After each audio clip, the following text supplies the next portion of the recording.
বর্তমানে রাজনীতি দুইভাবে হচ্ছে।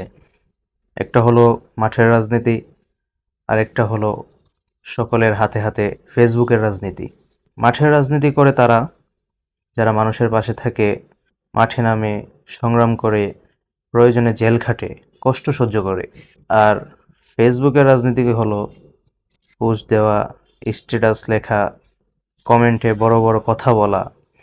কিন্তু বাস্তবতা হলো, মাঠে যারা থাকে তারাই জনগণের আসল শক্তি, তারাই ইতিহাস গড়ে। আর যারা শুধুই ফেসবুকে ব্যস্ত, তারা লাইক আর রিয়েকশনের মধ্যেই সীমাবদ্ধ থাকে।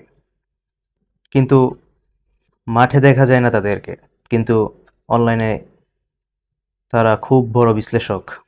সমালোচনা সহ্য করার মন মানসিকতা নেই তাদের, কিন্তু অন্যদের বিচার করতে সবসময় প্রস্তুত। সত্যি কথা হলো, ফেসবুকে জনপ্রিয়তা হওয়া আর মানুষের মাঝে গ্রহণযোগ্য হওয়া দুটোটা এক জিনিস নয়।